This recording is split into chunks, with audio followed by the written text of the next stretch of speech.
Yo nací en el gueto de Varsovia el 7 de noviembre de 1940. Mis padres,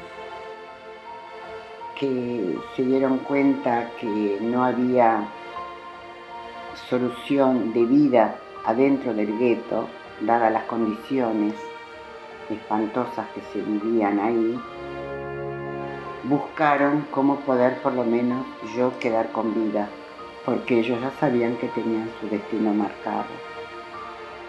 Y fue así. Mi padre fue llevado a Auschwitz, mi madre a Treblinka.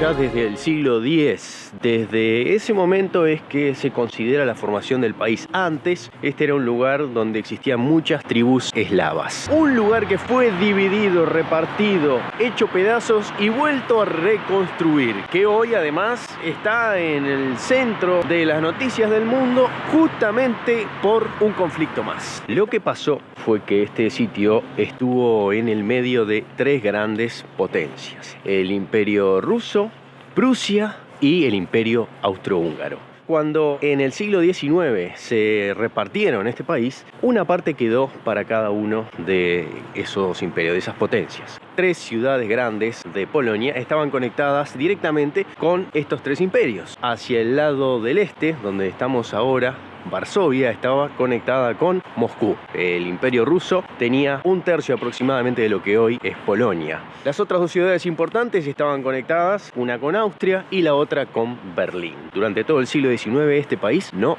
existió, pero eso cambió cuando terminó la Primera Guerra Mundial.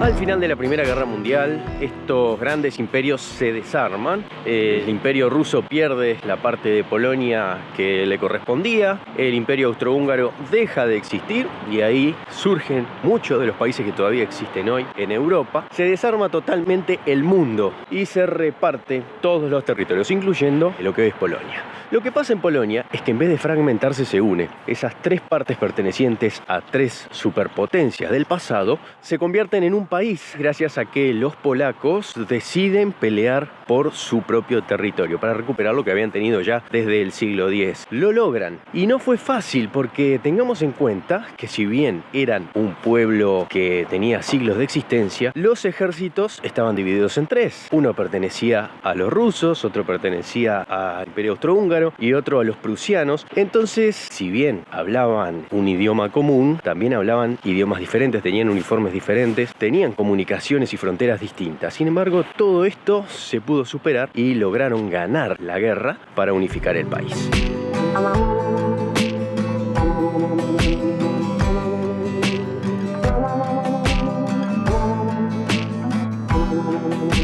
Esto sucedió en 1918.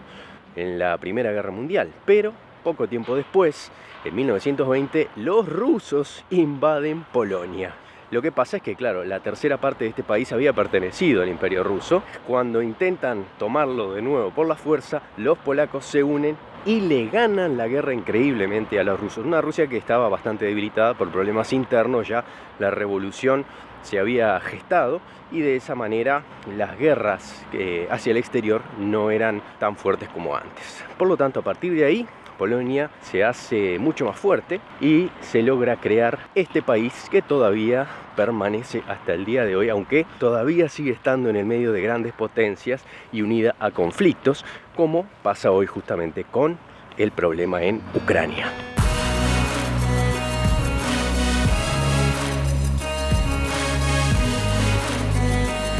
Y la historia de Polonia está directamente vinculada con este señor, el mariscal Józef Piłsudski. Este señor fue el responsable de que este país volviera a existir después de la Primera Guerra Mundial. Fue el responsable de la unificación y la creación de la nueva Polonia y también el responsable de ganarle a los soviéticos luego de que lo invadieran terminada la Primera Guerra Mundial allá por la década de 1920. O sea que si hablamos de Polonia, permanentemente vamos a estar hablando de guerras y conflictos. Este país siempre estuvo vinculado con este tipo de eventos justamente por su ubicación en el medio de grandes potencias mundiales, desde el pasado hasta hoy. Vamos a conocerlos.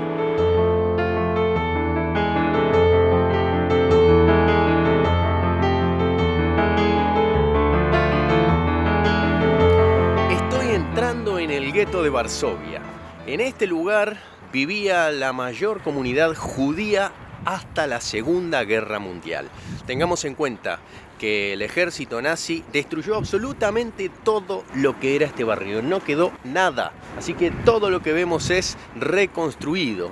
Fundamentalmente la mayoría son edificios de la época soviética que se construyeron después de 1945, cuando toda esta ciudad pasó a formar parte del bloque comunista.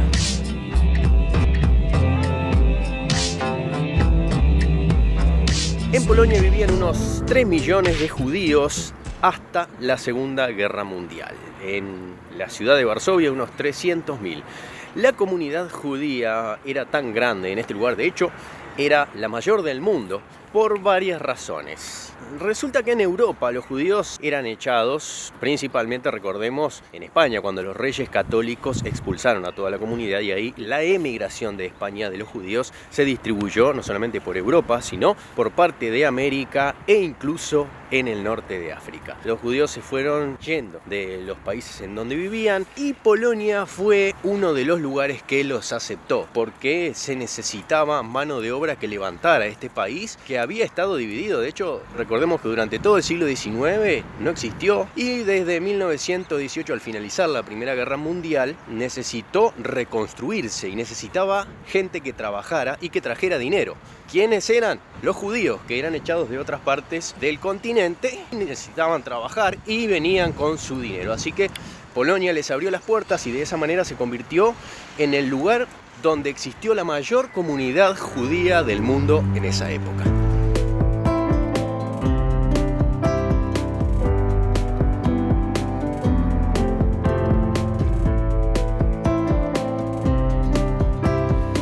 Y si bien los judíos eran aceptados en Polonia, como siempre pasa, no todo era color de rosa, porque claro, las personas que vivían aquí tenían cierta forma de tratarlos. La mayoría los trataban bien, pero otros no tanto, considerando que ellos pensaban que venían también a sacarles parte de su trabajo, como pasa siempre, como pasa hoy, pero sin embargo eran mejor recibidos que en otros lugares y por eso se instaló una comunidad tan grande en este lugar.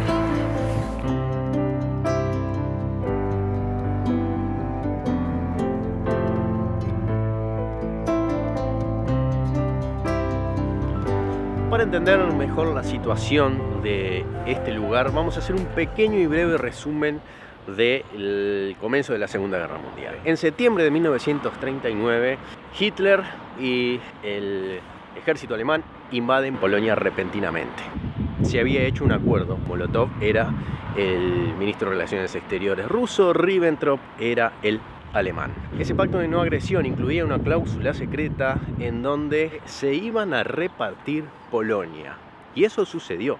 Cuando el ejército alemán invade Polonia desde el oeste, 17 días después la Unión Soviética invade Polonia desde el este. Dividen el país al medio, la mitad queda ocupada por el ejército nazi y la otra mitad queda ocupada por el ejército soviético. De esta manera se logra que Alemania empiece su conquista, su expansión, sin necesidad de pelear con otras potencias porque había hecho un acuerdo de paz que luego Hitler rompería sistemáticamente, primero con Rusia, luego con Inglaterra, cuando hace también un acuerdo de paz en donde Hitler promete que no va a invadir Gran Bretaña, luego eso se rompe y de esa manera Europa queda paralizada frente al avance del ejército alemán hasta que finalmente deciden empezar a combatirlo. Pero Polonia fue el primer lugar y el punto en donde empieza la Segunda Guerra Mundial, justamente por un acuerdo entre los países para repartirse este territorio.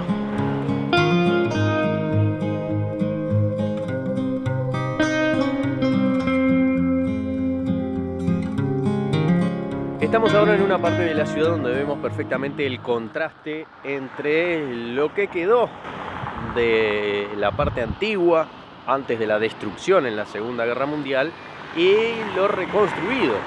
Esto era el palacio de uno de los grandes terratenientes de la Polonia preguerra, antes de la Segunda Guerra Mundial.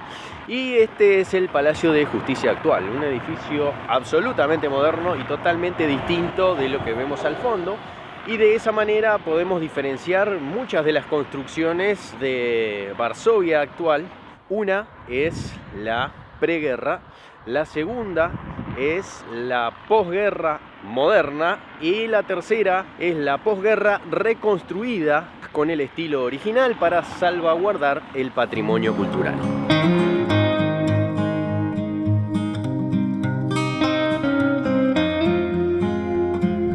El antiguo gueto de Varsovia es, como decíamos, un barrio reconstruido, ya no queda nada de las sinagogas o las antiguas casas. Tengamos en cuenta también que el gueto, hecho por los nazis para confinar a los judíos en este lugar, era el barrio en donde vivía la comunidad judía pobre, porque los judíos ricos, los médicos, los escribanos, los abogados, no vivían en este barrio, vivían en el resto de la ciudad. Esta era una zona de casas pobres, de gente que no tenía mucho dinero, pero eran la mayoría. Y por eso, durante el régimen nazi, fue el lugar en donde los confinaron y terminaron destruyendo absolutamente todo lo que quedaba de las construcciones de esta antigua comunidad.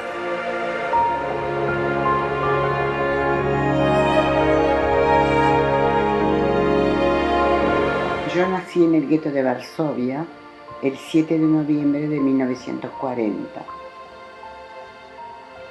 Mis padres, que se dieron cuenta que no había solución de vida adentro del gueto, dadas las condiciones espantosas que se vivían ahí, buscaron cómo poder por lo menos yo quedar con vida, porque ellos ya sabían que tenían su destino marcado.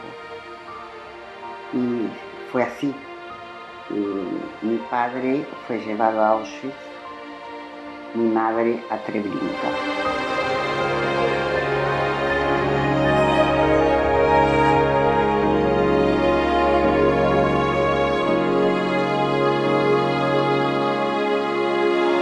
Durante el régimen nazi, el que ayudaba a un judío tenía como pena que toda su familia iba a ser asesinada. Entonces era muy difícil la decisión. Y en aquel entonces se sabía que quien alberga a un bebé judío, no solamente fusilado, matado el bebé, sino toda la familia, porque había muchas organizaciones que se dedicaban a salvar bebés y llevarlos a casas de polacos cristianos que los acogían en el seno de su familia y les daban vida, les daban calor, les daban poder de sobrevivir. Uno de esos casos fui yo. Yo fui sacada en una valija y llevada a casa de una familia polaca cristiana que me albergó y estuve en la casa de ellos hasta el final de la guerra.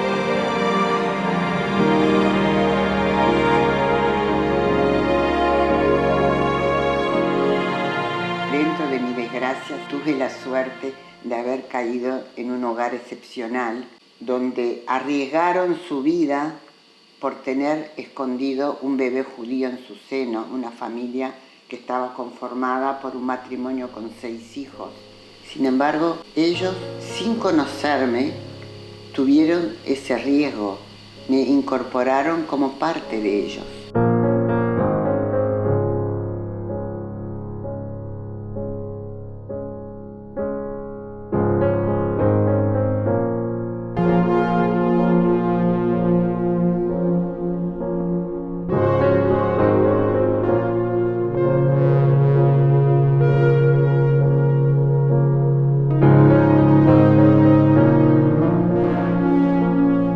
Que tomó la decisión de ayudarlos, pero tengamos en cuenta que la mayoría de esas 300.000 personas que vivían aquí no estaban integrados. Solamente alrededor del 15% de esa población judía eran judíos integrados, que hablaban polaco, que mandaban a sus hijos a las escuelas polacas. Si yo quería salvar a una de esas personas y la traía a mi casa, le decía a mis vecinos que era mi primo o un familiar, ¿cómo me iban a creer si ni siquiera hablaba polaco? Fue así que la mayoría de los judíos que se salvaron de la ocupación nazi, ayudados por los polacos, eran los judíos integrados que hablaban polaco y tenían contacto con el resto del país.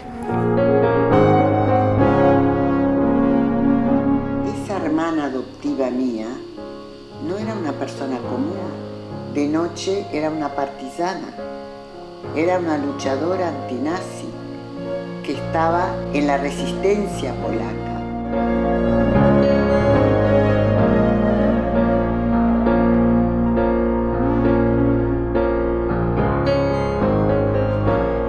Estas esculturas hacen referencia a la resistencia polaca, porque tengamos en cuenta que cuando Alemania invade de un lado, Rusia invade del otro y se reparten el país. Así que los polacos tenían que resistir de los dos lados.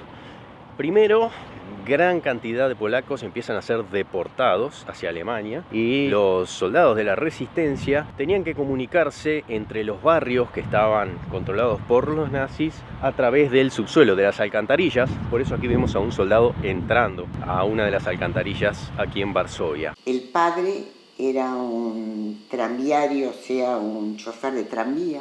La señora en su casa le ponía bolsas de harina en el cinturón y cuando pasaba por el gueto, tú sabes cómo es el gueto, con fortificaciones altas para que los judíos que estábamos adentro no podíamos conocer lo que pasaba en el diario vivir de la Varsovia, de la Polonia cristiana. Nosotros estábamos hacinados en ese gueto. ¿Qué hacía él? Él en el trayecto, cuando pasaba cerca por ahí, tiraba por encima de los muros las bolsas de harina para que los que estaban adentro podían hacerse algo de su alimento para poder sobrevivir.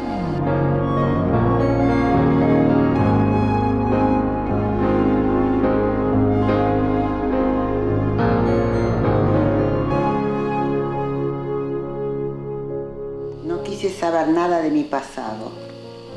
Yo no hablaba, pero eso es común de todos los sobrevivientes. Muchos se han ido de este mundo sin poder abrirse, sin su familia saber qué fue de su vida. Muy pocos tuvieron ese don, porque es un don, de poder hablar, de poder sacar de adentro tanta angustia, tanta tristeza, tanta frustración, tantas horribles vivencias.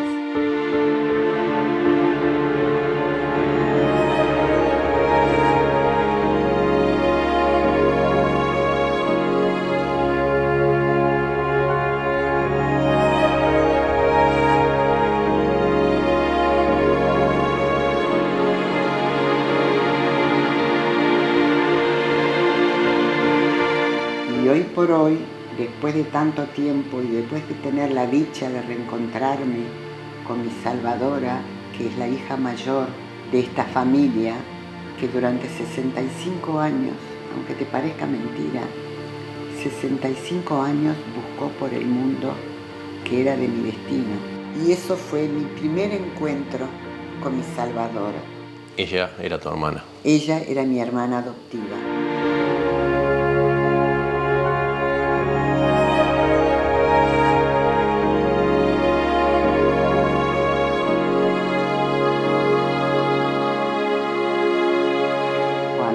Terminó la guerra, uno de los tíos que sobrevivieron escondidos del lado ario, del lado polaco, con papeles falsos, me rescataron de esa casa y con ellos inicié una nueva vida.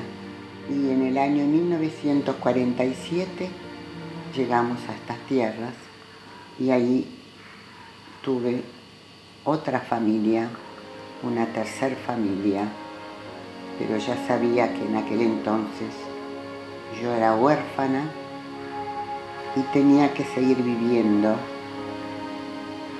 lo que el devenir me iba a plantear, lo que el devenir me iba llegando. Y acá estoy en el Uruguay, donde creé mi propia familia y todo lo que tengo se lo debo a este país.